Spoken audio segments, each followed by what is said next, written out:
고린도전서 10장 1절에서 13절까지 1절에서 13절 우리 같이 제가 한 절 읽고 여러분이 한 절 읽고 번갈아 가면서 마지막 절은 같이 읽겠습니다. 형제자매 여러분, 나는 여러분이 이 사실을 알기를 바랍니다. 우리 조상들은 모두 구름의 보호 아래 있었고 바다 가운데를 지나갔습니다. 그들은 모두 구름과 바다 속에서 세례를 받아 모세에게 가게 되었습니다. 그들은 모두 똑같은 신령한 음식을 먹고 모두 똑같은 신령한 물을 마셨습니다. 그들은 자기들과 동행하는 신령한 바위에서 물을 마신 것입니다. 그 바위는 그리스도였습니다. 그러나 그들의 대다수를 하나님께서는 좋아하지 않으셨습니다. 그들은 광야에서 멸망하고 말았습니다. 이런 일들은 주장들이 악을 좋아하는 것과 같이 우리가 악을 좋아하는 사람이 되었으면 안 된다는 것을 우리에게 가르쳐주는 본보기가 되었습니다. 간음하지 맙시다. 그들 가운데 얼마가 간음을 하였고 하루아침에 23,000명이나 쓰러져 죽었습니다. 그리스도를 조심하지 맙시다. 죄들 가운데 시험하였고 뱀에게 물려서 죽었습니다. 그들 가운데 얼마가 불평한 것과 같이 불평하지 마십시오. 그들은 파멸시키는 이에게 멸망을 당하였습니다. 이런 일들이 그들에게 일어난 것은 공부가 되게 하려는 것이며 그들이 교육된 것은 낯설을 만난 우리에게 경고가 되게 하려는 것입니다. 그러므로 서 있다고 생각하는 사람은 넘어지지 않도록 조심하십시오. 여러분은 사람이 흔히 겪는 시련밖에는 다른 시련을 당한 것이 없습니다. 하나님은 신실하십니다. 여러분이 감당할 수 있는 능력 이상으로 시련을 겪는 것을 하나님은 허락하지 않습니다. 하나님께서는 시련과 함께 그것을 벗어날 길도 마련해 주셔서 여러분이 그 시련을 견뎌낼 수 있게 해 주십니다. 아멘. 아멘. 이 자리에 앉으시면서 앞뒤 좌우로 축복하겠습니다. 하늘 복 많이 받으세요. 하늘 복 많이 받으세요. 아멘. 하늘 복 많이 받으세요. 감사합니다. 아멘. 이 그림을 보면서 여러분은 무슨 생각을 하게 되십니까?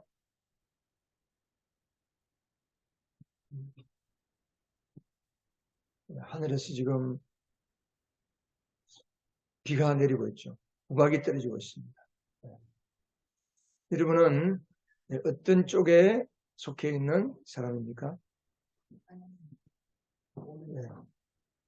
똑같은 상황, 똑같은 현실 속에서 한 사람은 화를 내고 짜증을 내고 불평하고 또 한 사람은 기뻐하고 감사하는 그런 모습이죠.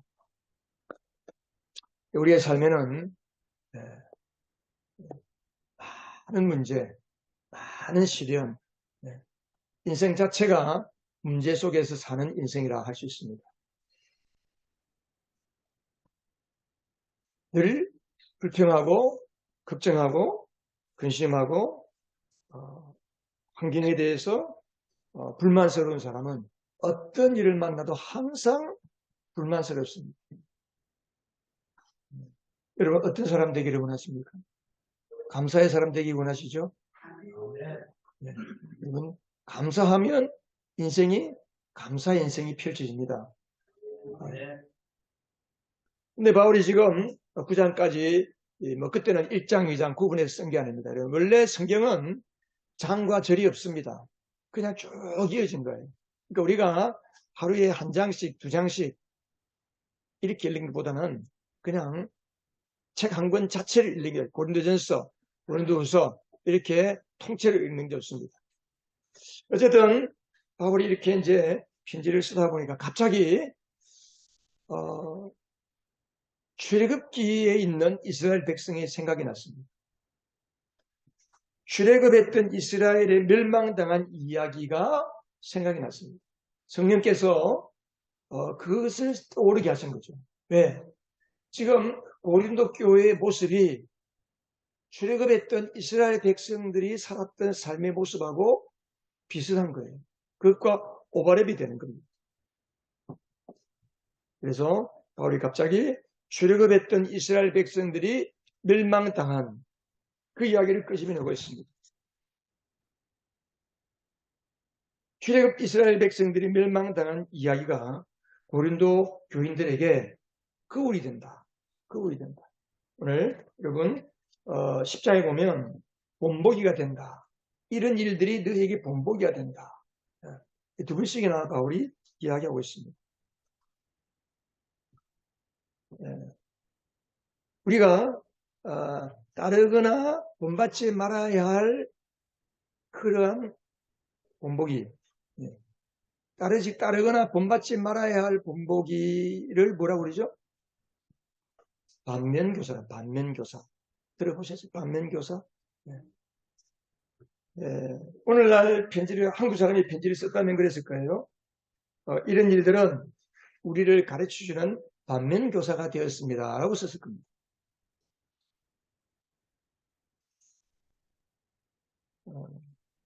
그게 이제 6절에도 이런 일들은 우리 주상들이 악을 좋아한 것과 같이 우리가 악을 좋아하는 사람이 되어서는 안 된다는 것을 우리에게 가르쳐주는 본보기가 되었습니다. 또 11절에도 이렇게 기록된 것은, 구약 성경이 기록된 것은 말세를 만난 우리에게 경고가 되게 하는 것입니다. 우리에게 본보기가 되어서 경각심을 일으키는 본보기에 맞습니다 하는 겁니다. 왜 바울이 이런 이야기를 끄집어낼까? 고린도 교회가 처한 상황, 혹은 처한 상황이라기보다도 고린도 교회의 모습이 사람들이 볼 때는 하나님이 살아계신 교회의 모습을 보지 못하는 모습들이 많거든요.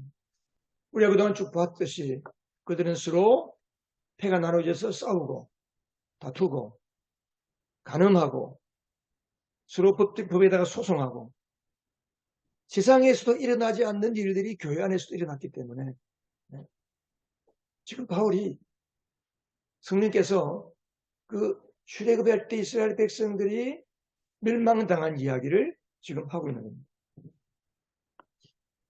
한 20년 전쯤에 우리 교회가 개척하고 이제 한 1, 2년, 2, 3년 지났을 때 우리 교회를 잠깐 나왔던 학생을 이제 그때 당시에 제가 길에서 만났어요. 이름이 김대현이에요. 대현아, 요새 어떻게 지내니? 이제, 목사님, 요새도 그 영업합니까?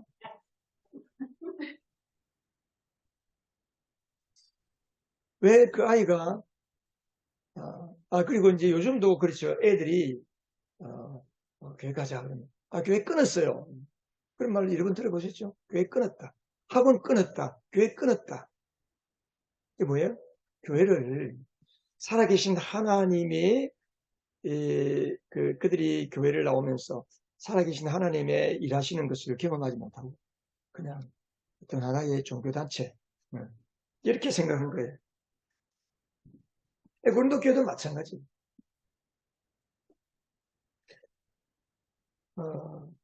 오늘 많은 교회들이 하나님의 살아계신 역사들을 경험하지 못하기 때문에 교회를 바라보는 많은 사람들이 교회를 그렇게 인식하고 있지 않을까 하는 생각이 듭니다. 교회는 뭡니까? 건물이 아니고 여러분들이 교회입니다. 그러니까 사람들이 예수 믿는 여러분들을 보면서 자기들이나 예수를 믿는 여러분들이나 차이가 없는 거예요.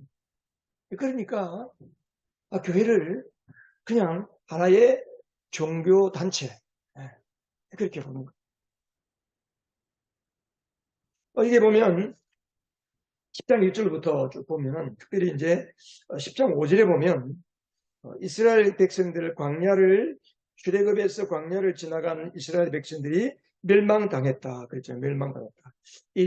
이스라엘 백성들이 멸망을 받았다. 이 말은 무슨 말이냐면 그들이 하나님께서 주신 구원을 잃어버렸다. 이게 아니고 구원의 표시로 그들은 세례까지 받았는데 홍해를 건너면서 세례를 받았는데 그 구원의 표시로 받은 그 세례가, 다시 말하면 그들이 하나님의 은혜로 유월절 사건과 홍해를 걷는 그 사건 자체가 구원의 풍성한 천국의 삶을 보장받은 것이 아니라는 겁니다. 홍해바다 한번 건너버리면 그걸로 모든 것이 다 이루어지고, 그래서 나는 가만히 있어도 저절로 천국을 누린다. 그런 뜻이 아니라는 거죠.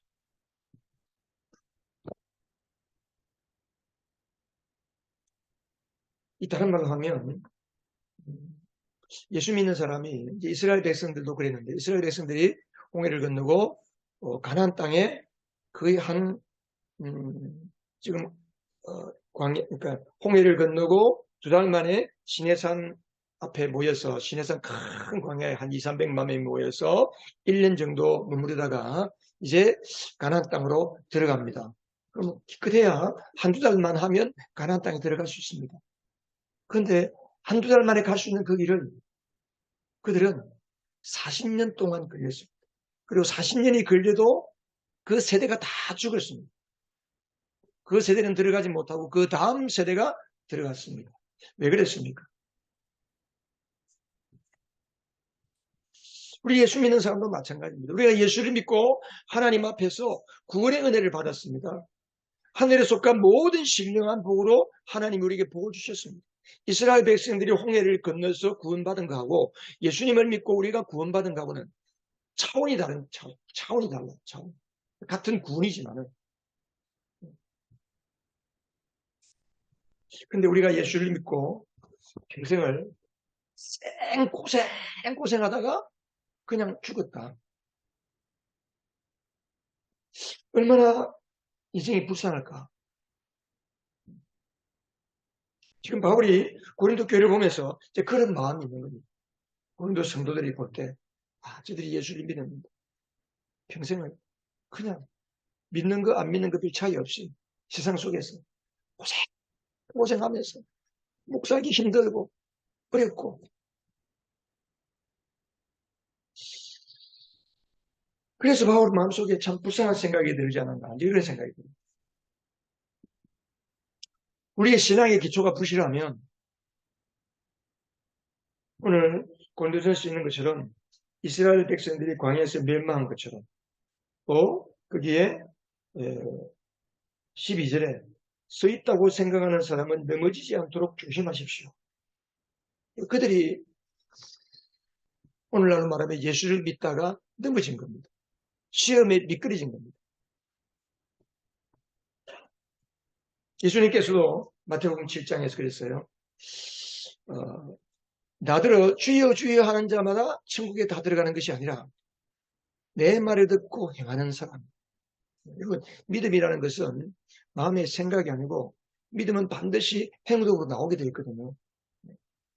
그러니까 예수님을 믿는 그 살아있는 믿음의 기초가 있을 때만이 하나님이 우리에게 주신 구원의 풍성한 복을 누리다가, 풍성한 삶을 살다가, 이 땅에서도 하나님의 나라를 누리다가 눈을 감아도 하나님 나라에 그대로 이사간다는 것이요. 저는 우리 교회 성도들 한 사람도 출애굽한 백성들처럼 한 사람도 빠짐없이 신앙의 길에서 넘어지지 않고 견고한 믿음의 신앙의 길을 가기를 주님의 이름으로 축복합니다. 우리 성도는 모두가 다 어떤 환난과 시련을 만날지라도 끄떡없이 견고하게 서서 흔들림이 없이 믿음의 길을 갈 수 있기를 주님의 이름으로 축복합니다.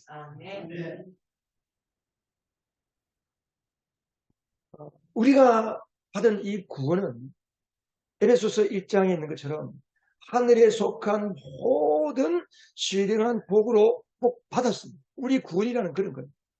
그런데 왜 우리가 이 하늘에 속한 모든 신령한 복을 뚜껑도 열어보지도 못하고 부려보지도 못하고 그 구원의 복을 내가 마음대로 써보지도 못하고 그렇게 살고 있을까요?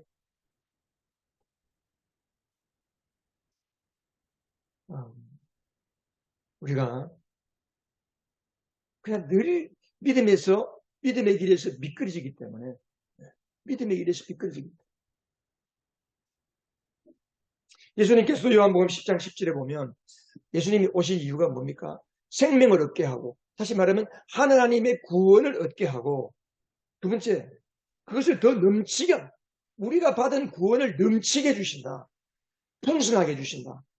예수님이 이 땅에 오신 목적이 뭐냐면 우리로 하여금 이 땅에서 구원받고 그 구원받은 그 구원의 삶을 풍성하게 누릴 수 있도록 해주시기 위해서 오셨다는 거예요. 우리가 예수를 믿는 것은 마치 예수님께서 이 땅에 오셔서 3년 동안 공생애를 사시면서 예수님이 어떠한 삶을 살았습니까?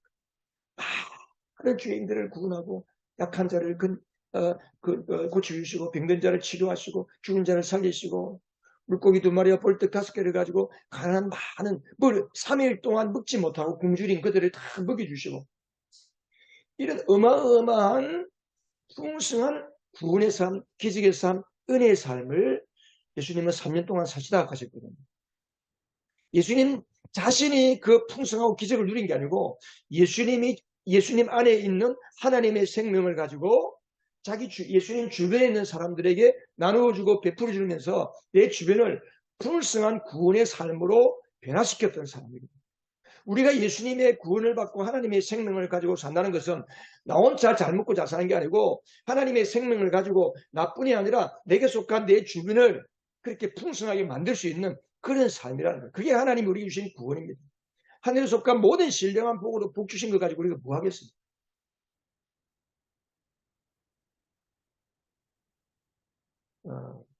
우리가 넘어지지 않는 신앙, 미끄러지지 않는 신앙. 어떻게 우리가 넘어지지 않고 미끄러지지 않고 견고한 신앙의 기초가 튼튼해서 홍수가 나도 바람이 불어도 넘어지지 않고 예수님 마태복음 7장에 있는 것처럼 어떤 집은 모래 위에 지은 집, 바람이 불고 홍수가 나서 다 떠내려가는 집, 그런 집 말고 반석 위에, 바위 위에, 튼튼한 기초 위에 집이 세워질 때 아무리 홍수가 불어도 쓰나미가 몰려닥쳐도 끄떡하지 않는 그런 믿음의 기초, 그런 믿음의 사람. 우리 주님은 우리에게 그런 믿음이 되기를 원하십니다. 자, 우리가 이렇게 견고한 믿음의 사람, 넘어지지 않는 견고한 신앙의 사람, 어떤 사람이냐? 실패의 역사를 뭘로 삼는다? 자, 큰 소리 한번 읽어보십시다. 넘어지지 않고 시험에서 넘어지지 않고 미끄러지지 않고 견고하게 서 있는 신앙의 사람은 특징이 뭐냐? 실패의 역사, 과거의 실패의 역사를 그걸로 삼는 사람입니다. 반면교사로 삼는 사람입니다. 이스라엘 백성들이 과거에 어떻게 살았습니까? 10장 1절부터 11절까지 쭉 그 이야기를 하고 있는 게 지금 바울이. 자, 1절 2절을 보세요. 1절 2절. 자, 여러분 고린도전서 10장에다가 손을 찍어놓고 그리고 저 앞에 출애굽기 13장에다가 14장에다가 이제 다시 쭉 한번 이렇게 주보를 끼워놓고 오늘은 이 두 군데를 왔다 갔다 할 겁니다. 한번 보세요. 출애굽기 14장. 자, 지금 고린도전서 10장 1절 2절에서 지금 바울이 무슨 이야기를 하고 있습니까? 우리 조상들은, 여기서 말하는 우리 조상들은 누구입니까? 출애굽했던 이스라엘 백성입니다.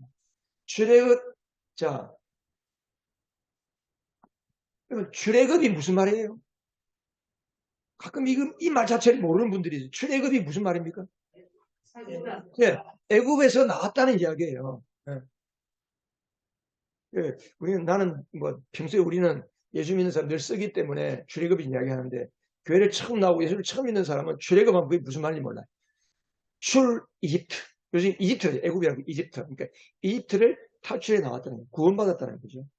이집트에서 탈출한 엑소도스, 영광의 탈출을 한 그 이스라엘 조상들은 모두 어디 아래 있었고 구름의 보호 아래 있었고 바다를 지나갔고 홍해를 건넜다는 거예요. 그런데 이렇게 모두가 구름과 바다 속에서 홍해를 건넌 사건을 바울은 뭘 받았다고 이야기합니까? 세례를 받았다라고 이야기합니다. 그러니까 우리가 구원받으면 내가 예수 믿고 구원받은 것을 증거로 세례를 받는 거예요. 그러니까 하나님은 이스라엘 백성들을 홍해를 그들이 낮에는 구름 기둥 밤에는 불기둥, 구름 아래에 있었고, 그리고 홍해를 통과했잖아요. 그들만 걷는 게 아니에요. 그들이 홍해를 하나님이 쫙 갈라뜨려서 마른 땅 같이 양 좌우에 물이 벽을 이루고 쫙 서게 하고, 그리고 다 건너고, 근데 이어서 이집트의 전차 부대와 장교들과 수천 명의 군인들이 이스라엘 백성들을 잡으려고 뒤쫓아오는데, 그들이 이스라엘 백성들을 잡으려고 이제 다시 홍해 바다로 들어갔습니다. 마지막 사람이 바다를 건너서 건너편으로 딱 올라가는 순간 물이 와르르 다 무너져서 그 이집트의 군사들이 다 수장을 당했습니다. 그러니까 마귀가 우리를 죽이려고 했지만, 마귀는 하나님이 십자가에서 예수 그리스도를 통해 깨뜨려 죽이시고 우리를 구원하신 사건. 이게 세례라요, 세례. 그들은 모두 다 세례를 받았다. 그리고 또 그의 이제 출애굽기 14장의 이야기입니다. 14장. 그리고 이 홍해를 건너고 나서 15장에는 그들이 너무 기쁘고 좋아서 춤추고 깽가리치고 북치고 장구치고 그냥 난리가 났습니다. 너무 좋아가지고 그냥 하나님이 이렇게 위대하시다 찬송을 하고 난리가 났습니다. 자, 그리고 거기 고린도전서 10장 3절 4절에 보면 그들은 모두 무슨 음식을 먹었습니까? 똑같은 신령한 음식을 먹었고, 또 4절에 보면 모두 똑같은 신령한 물을 마셨다 그랬습니다. 이건 무슨 사건이냐면 출애굽기 16장 17장에 있는 사건을 이야기합니다. 출애굽기 16장에 보면 그들이 이제 16장 1절에 보면 둘째 달 보름 홍해를 건넌 지가 이제 한 45일쯤 된 거예요. 45일쯤 됐는데 이제 그들이 싸가지고 온 빵, 떡, 예전에 음식 다 떨어졌잖아요. 먹을 게 없는 거예요. 하나님 앞에 불평하기 시작했습니다. 불평하기 시작했어요. 불과 한 달 보름 전에 홍해를 건너 어마어마한, 이 세상에 그 어떤 기적도 그런 기적이 없는 그 어마어마한 기적을 경험하고, 그리고 사흘 뒤에는 오아시스를 만나서 썬물이 단물로 변한 많은 기적들을 그들은 경험하고 있습니다. 하나님이 그들을 책임지고 있습니다. 지금도 그들에게는 하나님께서 그 만나를 계속 내려주시는 거예요. 그들이 불평하니까 하나님이 만나를 하늘에서 비같이 아침 해 뜨기 직전에 하늘에서 조그만한 씨앗 같은 게 하얀 씨가 수북히 쌓여요. 그들이 아침에 일찍 일어나서 다 거두는, 욕심이 많은 사람 이틀치, 게으른 사람은 이틀치 30일 다 거두었습니다. 근데 하루가 지나니까 다 썩어서 없어져 버렸어요. 근데 안식일이 되는 다음 날이 안식일이면 오늘은 2배를 거두면 하루가 지나도 썩지 않는 거예요. 이게 신비한 거예요. 이게 신비한 하나님의 양식이죠. 그리고 그들이 또 이거 질린다, 물린다. 그러니까 하나님께서 메추라기를 내려주셔가지고 고기를 또 먹게 해주십니다. 그뿐입니까? 17장에 가면 그들이 또 3일 길을 갔는데 물이 없는 거예요. 목이 마르는 거예요.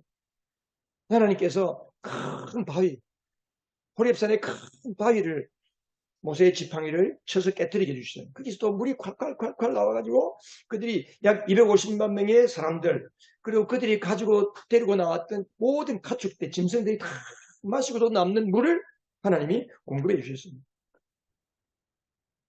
근데 여기 보면 출애굽기에 고린도전서 10장에 보면 이 10장 1절 2절 쭉 계속 보면 그들은 모두 다 똑같이 모두 똑같은 이런 말이 반복됩니다. 그게 무슨 말이에요? 하나님께서 예외 없이 모든 사람에게 다 골고루 흡족하게 그들의 필요를 다 채우셨다는 겁니다. 그런데 그들은 어떻게 했습니까? 하나님께 은혜를 받고 있음에도 불구하고 그들은 하나님의 은혜를 악으로 되갚았습니다. 5절 6절에 그러나 그들의 대다수를 하나님께서 좋아하지 않으셨습니다. 그들은 광야에서 멸망하고 말았습니다.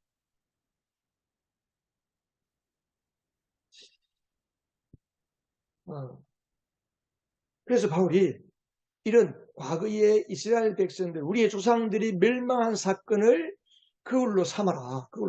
지금 고린도 교회에게, 오늘 우리 예언교회 성도들에게 하나님께서 과거에 이스라엘 백성들이 그렇게 어마어마한 은혜를 받고 하나님의 완전한 구원, 충분한 구원, 풍성하고 흡족한 은혜를 받고 살았음에도 불구하고 그들은 하나님께 받은 그 은혜를 악으로 되갚음으로 해서 그들이 하나님 앞에 멸망당한 것을 본보기를 삼으라. 반면교사로 삼으라.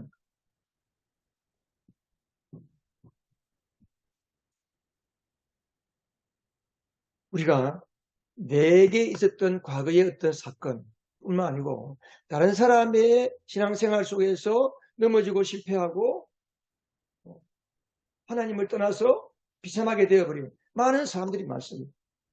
그런 사람들을 보면서 하나님이 계신데도 왜 하나님은 저 사람들을 저렇게 버려두느냐, 하나님을 비난하지 말고 그들이 그렇게 된 것을 반면교사 그걸로 삼아서 나는 저렇게 하면 안 되겠구나, 나는 하나님께 받은 은혜를 늘 은혜로 감사하고 살아야 되겠구나, 하나님의 은혜를 의지하고 살아야 되겠구나, 하나님은 오늘도 나를 지켜주시고 도와주시는 분이시구나 라고 하나님의 은혜를 의지하고 살아야 합니다.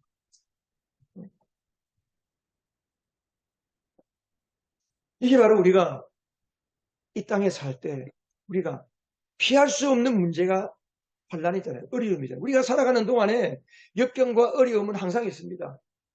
마지막 죽는 순간까지 항상 역경이 있습니다. 어려움이 있습니다. 질병이 있고 가난이 오고 많은 생각지 않은 많은 문제들이 찾아올 수 있습니다. 이제 그런 삶 속에서 우리가 어떻게 살 것인가? 아까 첫 번째 그림 보한 것처럼 한 사람은 비가 오는데 불평불만을 쏟아내지만 한 사람은 그 오는 비를 감사하게 생각하고 하는 것처럼 똑같습니다. 어떤 눈으로 바라보느냐, 어떤 눈으로. 넘어지지 않고 견고한 신앙 되시기 바랍니다. 네. 여러분의 삶의 과거의 역사를 거울로 삼을 수 있는 지혜가 있기를 바랍니다. 두 번째는 우리가 넘어지지 않고 견고한 신앙이 되는 것은 같이 읽어보겠습니다. 시작. 모든 일을 자기 힘과 방법을 의지하지 않고 오직 하나님의 은혜를 의지한다. 네. 넘어지지 않고 견고한 신앙의 삶을 사는 사람의 특징은 뭐냐 하면 자기 자신을 의지하지 않는다는 겁니다. 항상 하나님의 은혜를 의지합니다. 그들은 어떻게 은혜를 악으로 갚았습니까? 그게 보면 책지리에서 쭉 나옵니다. 첫 번째 그들이 뭘 했습니까? 우상숭배했습니다. 우상숭배. 실제로 그들 가운데 얼마나 우상을 숭배했습니다. 모세가 하나님께서 호렙산 시내산으로 올라오려 해서 시내산에서 40일 동안 머무는 동안에 그들은 아래에서 모세를 기다리다가 모세가 내려오지 않으니까 어떻게 했어요? 아론에게 찾아가서 우리를 지키고 보호할 신을 만들자. 그래서 그들이 금붙이를 다 내어가지고 뭘 만들었어요? 금송아지를 만들었어요. 하나님 보시고 진노했습니다. 내가 저들을 다 없애버리고 너를 통해 새로운 민족을 만들겠다. 모세가 하나님, 그러면 저 하나님을 모르는 사람들이 하나님이 우리를 이끌어내어서 멸망시키려고 이끌어냈다고 하지 않겠습니까? 하나님, 진노를 거둬주세요. 그래서 이스라엘이 하나님의 은혜를 받고 다시 살게 되었는데 그들은 우상을 숭배했다는 거예요. 우상 숭배.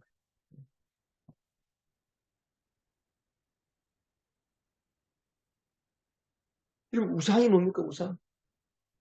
우상은 금송아지, 나무로 만든 거, 그것도 우상이지만 오늘날의 우상은 그게 아닙니다. 하나님보다 더 사랑하는 거. 내 마음의 욕심. 하나님께 내 마음을 드려야 되는데 내 마음이 뭘 따라갑니까? 욕심을 따라가는 거예요. 탐심을 따라가는 거예요. 여러분, 우리의 욕심 끝이 있습니까? 여러분, 우리의 욕심 만족이 있습니까? 욕심이라는 것은 만족이 없습니다. 만족. 항상 조금 더 조금 더. 사람이 편해지면 더 편해지고 싶고 어려움에서 조금 벗어나면 더 악한 짓을 하게 되고 자기 만족을 구하게 되고 욕심을 따라 살고 탐욕을 따라 살고. 그래서 성경에 보면 탐욕은 곧 우상 숭배다 그랬어요.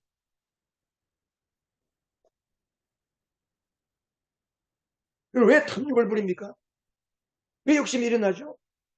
내가 뭔가 할 수 있겠다는 거거든. 내가 하면은 뭔가 되겠다거든. 그리고 그들이 또 그 다음에 뭐 했습니까? 8절에 보면 그들이 뭐 했어요? 뭘 하지 말라 그럽니까?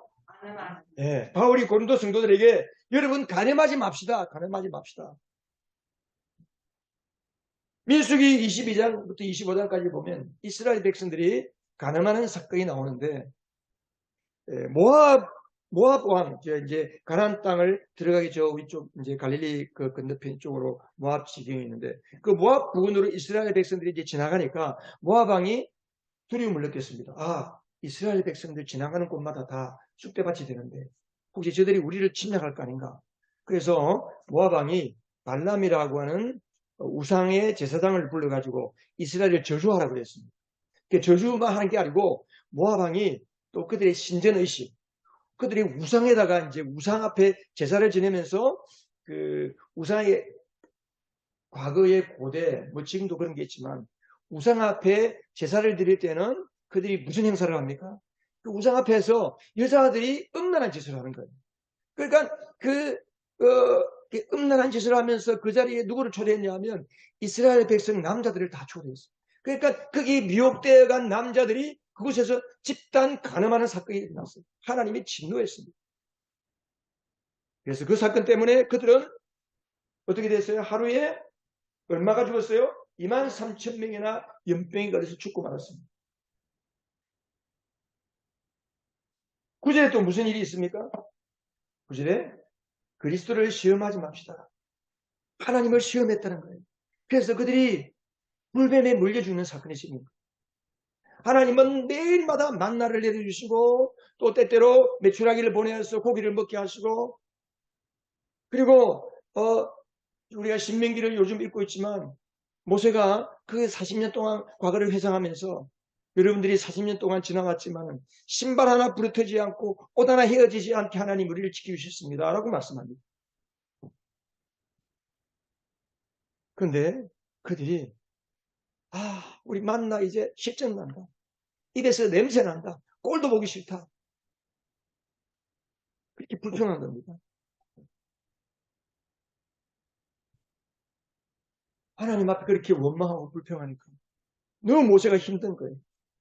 하나님께만 원망한 게 아니고 모세에게만 원망한 게 아니고 그 모세를 향한 원망이 곧 하나님을 향한 원망이 된 거예요. 하나님께서 듣다 참다 못해서 하나님이 그들을 징계하셨습니다. 불뱀을 보내 불뱀. 독사를 보내서 사람들을 다 물어 죽게 하는 거예요. 그러니까 또 그들이 또 우리가 잘못했습니다. 모세에게 와가지고 하나님께 기도해 달라는 거예요. 그쳤어요. 하나님이 구리뱀을 만들어서 높은 장대에 매달고 그걸 쳐다보는 사람은 다 낫게 해주잖아요. 근데 고집이 센 사람들은 안 쳐다봐. 안 쳐다보는 사람은 죽는 거예요. 근데 그 장대 높이 매달린 구리뱀을 보는 자마다 다 보는 즉시 낫는 거예요. 그 구리뱀은 뭘 이야기합니까? 그리스도를 뜻하는 거예요. 요한복음 3장에 예수님께서 모세가 뱀을 높이 다른 것처럼 인자도 높이 달려야 한다. 십자가에 죽어야 한다는 그 사실을 말합니다. 그러니까 하나님께서 출애굽한 이스라엘 백성들에게 일어난 모든 사건 사고 속에서 누가 나타나는 겁니까? 그리스도가 나타나는 거예요. 그들이 바위를 깨뜨려서 물을 냈는데 그 바위는 곧 누구라고 그랬습니까? 여기 보면 바울은 그랬습니다. 사절에 보면 그 바위는 누구였다? 그리스도였다는 거예요. 늘 그들은 구름으로 따라다니고 바위로 따라다니고 여러 가지 치료의 역사로 따라다니는데 그게 바로 그리스도, 구약의 그리스도께서 나타나셔서 그들을 가나안까지 인도하는데 하나님이 그리스도를 보내셨다는 겁니다.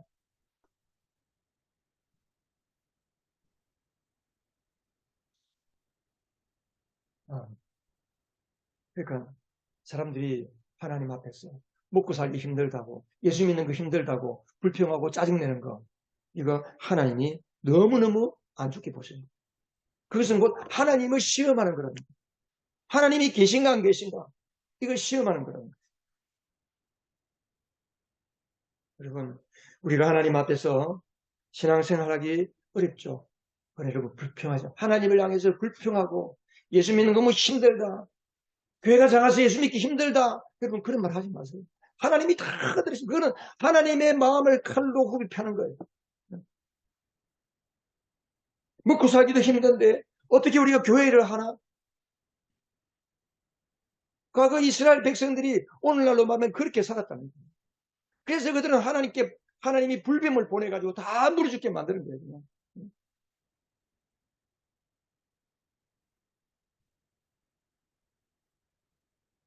그뿐입니까? 이스라엘 백성들이 10절에 보면 그들 가운데 얼마가 불평한 것과 같이 여러분, 불평하지 말라. 불평.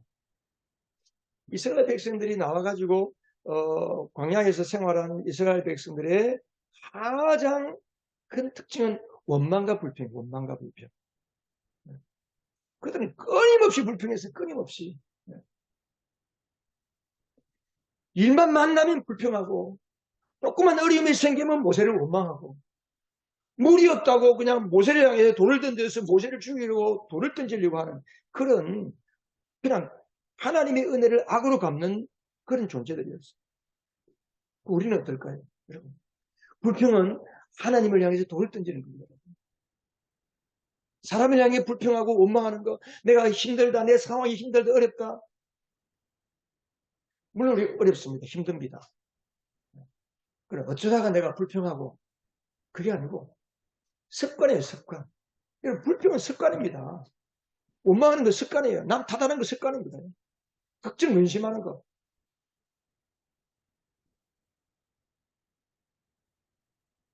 그러니까 우상숭배했죠. 그들이 가난했죠. 불평 원망했죠. 하나님을 거역했죠. 그 고라라고 하는 모세와 사촌지간에 있는 사람이 있는데 그 사람 고라의 일당들이 자기들끼리 패거리를 모아가지고 모세와 아론에게 와가지고 하나님이 당신만 지도자로 세웠냐? 그러면서 또 모세를 반역한 사건이 있었어요. 하나님께서 너무 화가 났어요. 그래서 갑자기 땅바닥이 갈라져서 모세가 자, 저 사람에게 속하지 않은 사람들은 다 한 곳을 피해라. 고라와 다단, 아비람, 다단의 그 무리들만 거기 있었어요. 그런데 그 자리에 땅바닥이 갈라져서 생매장 당해 죽는 사건도 생깁니다.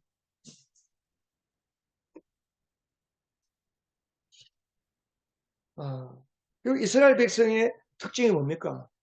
그들의 특징은 우상숭배, 간음, 불평, 원망, 거역.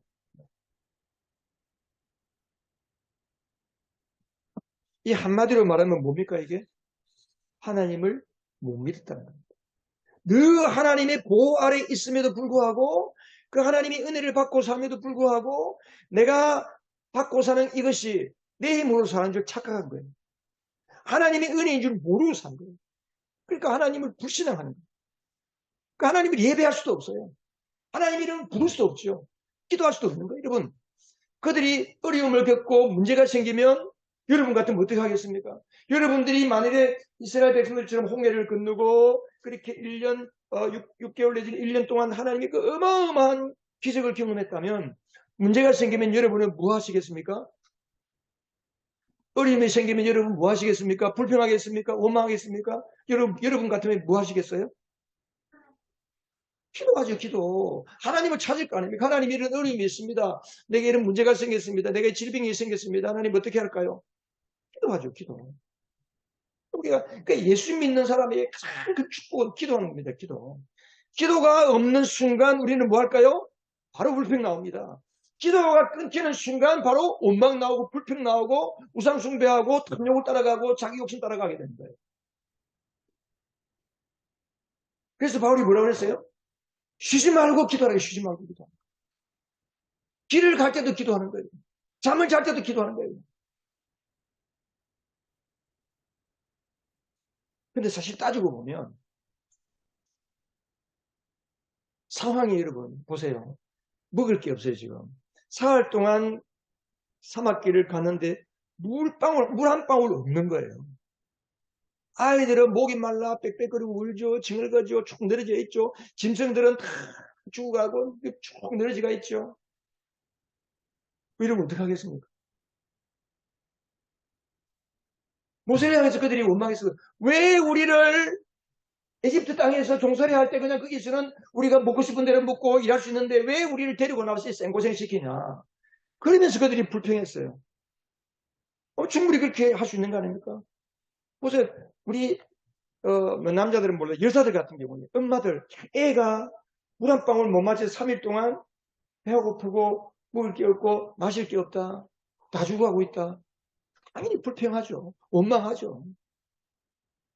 근데 하나님은 그것을 뭘로 보셨어요? 악으로 보셨다는 거예요. 악으로 보신다.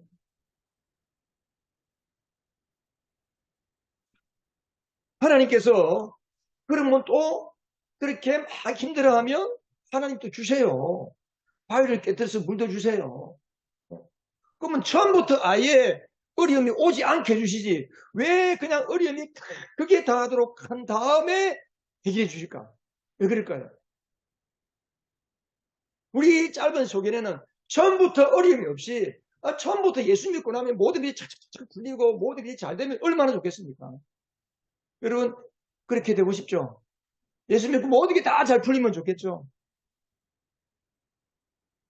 그럼 예수 안 믿는 사람은 없겠지.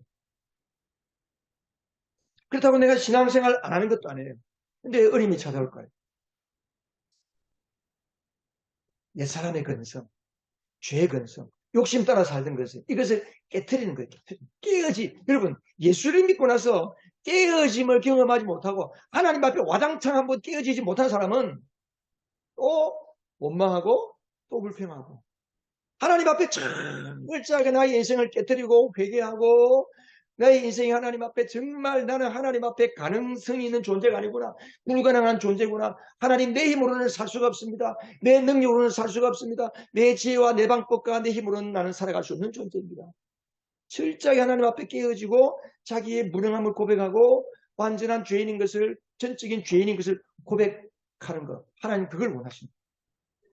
그걸 통해서 비로소 우리는 믿음의 눈이 열리고 하나님을 의지하게 됩니다. 어떤 어려움이 와도 주님을 의지하게 되는 겁니다.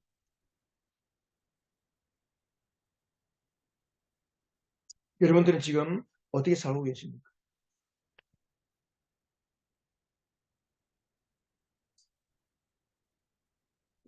그들이 왜 불평했습니까? 그들이 왜 원망했습니까? 그들이 왜 우상을 숭배하고 왜 간음했습니까? 하나님이 주신 것에 대한 만족을 모르는 거예요. 오로지 욕심만 따라 사는 거예요. 오로지 내 원하는 대로만 사는 거예요.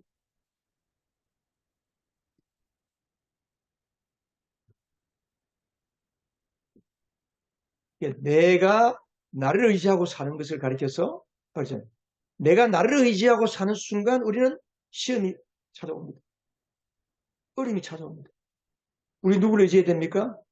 하나님을 의지해야 됩니다. 어려움이 찾아올 때, 위험이 찾아올 때, 내 힘으로 할 수 없을 때 우리는 또 다른 방법을 생각합니다. 나를 도와줄 사람을 찾거나 또 새로운 방법을 찾거나 또 실패하는 거 그렇게 됩니다. 내가 어려움에 처했다. 내가 할 수 없다. 그러면 우리는 곧장 누구를 달려가야 됩니까? 하나님을 향해 달려가는 거예요. 주님의 은혜를 의지하는 거예요.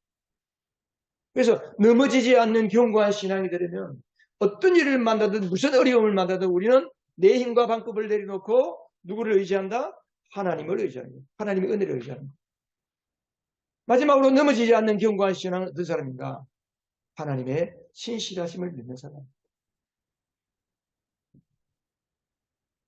그래서 바울이 12절 13절에 자 12절 같이 한번 읽어보겠습니다. 그러므로 서 있다고 생각하는 사람은 넘어지지 않도록 조심하십시오. 우리가 왜 넘어집니까? 나는 괜찮다. 나는 자신 있다. 나는 이제부터 예수 잘 믿는다. 나는 예수님 잘 믿을 수 있다. 하는 순간 믿음에서 떨어지는 거예요. 그냥. 우리는 늘 하나님의 은혜 없이는 살아갈 수가 없는 거예요. 아까 우리 예배하기 전에 불렀던 찬양. 은혜 없이는 살아갈 수가 없는 거예요. 하나님의 은혜가 하면 나는 못 살아갑니다.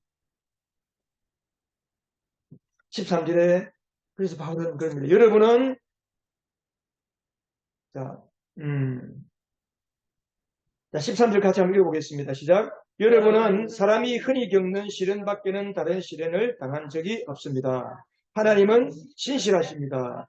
여러분이 감당할 수 있는 능력 이상으로 시련을 겪는 것을 하나님은 허락하지 않으십니다. 하나님께서는 시련과 함께 그것을 벗어날 길도 마련해 주셔서 여러분이 그 시련을 견뎌낼 수 있게 해주십니다. 여러분 13절의 핵심이 뭡니까? 하나님은 어떤 분이다?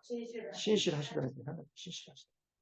그러니까 내가 믿음에서 넘어지지 않고 견고한 신앙이 되려면 하나님은 신실하신 분이시다. 신실하다는 게 무슨 뜻입니까? 하나님은 충분히 믿음직한 분이다. 충성스러운 분이다. 우리를 향해서 하나님이 충성스러우신 분이라는 거예요. 하나님은 거짓말하시는 분이 아닙니다.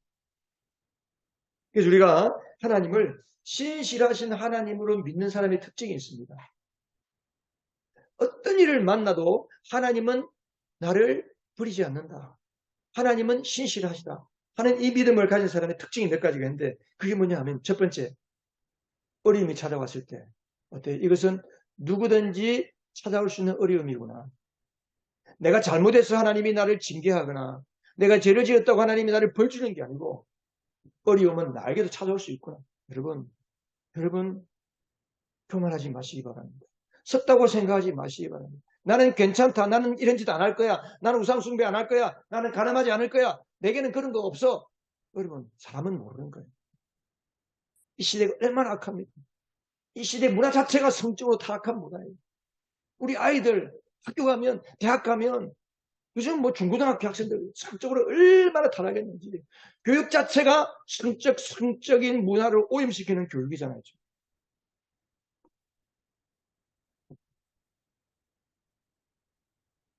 그러니까 결혼하기 전에 혼전 순결, 이거는 옛날 말이에요. 그래서 내가 어떤 목사님 설교를 잠깐 이렇게, 유튜브에 이제 올라온 게 있어가지고 잠깐 들었는데, 그 보니까, 어떤 예수 믿은 지가 2년 된 청년이 그 목사님한테 이 이메일을 준 거예요. 자기가, 이렇게 결혼하기로, 하나님이 나에게 주신 하나님의 배우자다 생각하는 자매가 있는데, 예수를 안 믿어요. 그래서, 여행을 가자는 거예요. 그래서 제가 여행을 가도 될까요? 여행을 가면 어떨까요? 몇 박 며칠 같은 방에 여행을 가는데 무슨 일이 있겠어요? 뻔하지. 그래서 그 형제가 청년이 그 걱정을 하는 거예요. 결혼을 약속했는데 혼전 순결 어떻게 할까요? 여행 가지 말라 그랬대요, 목사님. 그래서 그 청년이 여행을 안 갔다는 거예요. 아예 처음부터 안 가야 되는 거예요, 처음부터. 그러니까 오늘날 이 문화 자체가, 우리가 살아가는 이 환경 자체가, 도시 자체가 예수 믿는 믿음을 지키는 것에 너무너무 많은 장애물이 있습니다. 잠깐 하는 사이에 미끄러지게 되어 있습니다. 그래서 우리는 나도 넘어질 수 있구나. 조심하게 넘어질 수 있구나. 시련을 겪을 수가 있구나. 어려움을 겪을 수가 있구나. 나도 건강을 잃어버릴 수가 있구나 하는 생각을 하게 됩니다.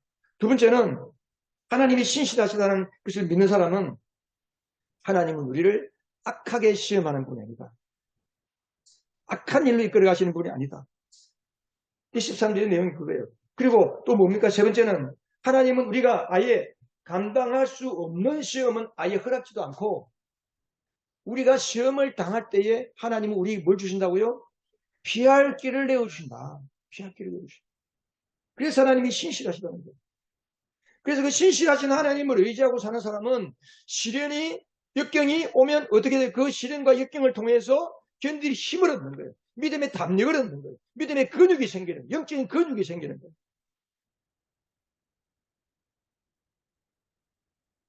여러분 언제 불평합니까?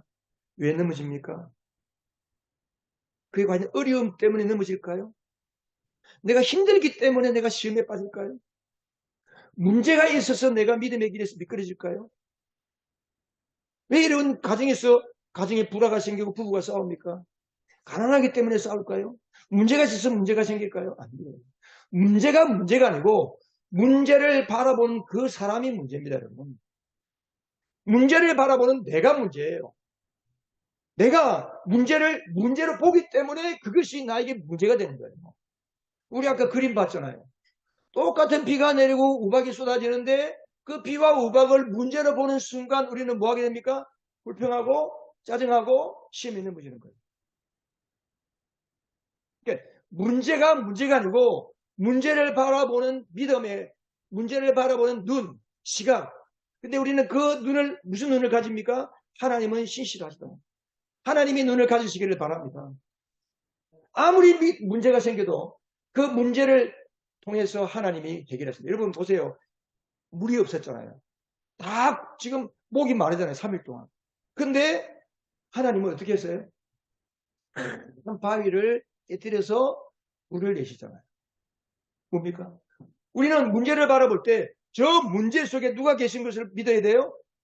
저 문제 가운데 주님이 계신다. 저 문제를 통해서 하나님은 저 문제가 나에게 복으로 만들어주시는 분이다 하는 믿음의 안목을 가지시기를 바랍니다. 그런 사람은 기도합니다. 여러분, 문제는 여러분 외부 환경과 내 삶의 상황 속에 있지 않습니다. 문제는 여러분 마음속에 있는 게 마음속에. 마음속에 있는 문제가 뭡니까? 욕심이에요. 욕심. 교만해요. 교만. 하나님 의지하지 않는 마음. 그래서 우리가 매일 한순간도 빠짐없이 말씀의 만나를 먹어야 돼. 하나님이 왜 만나를 내려주십니까? 신명기 8장 3절에 뭐라 했어요? 만나를 내려주신 이유가 뭡니까? 사람이 빵으로만 떡으로만 밥으로만 사는 것이 아니고 하나님이 주시는 하늘에서 주시는 말씀으로 산다는 것을 알게 하기 위해서 그들에게 만나를 주셨다는 겁니다.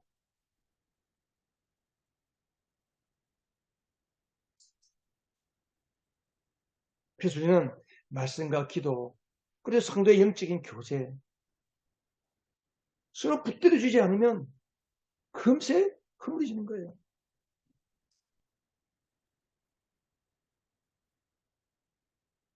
그래서 히브리서 13장 12절 13절에 보면 형제자매 여러분 가운데 믿지 않은 악한 마음을 품고서 살아계신 하나님을 떠나는 사람이 아무도 없도록 여러분은 조심하십시오. 오늘이라고 하는, 우리 같이 읽습니다. 오늘이라고 하는 그날 서로 권면하여 아무도 죄의 유혹에 빠져 완고하게 되지 않도록 하십시오.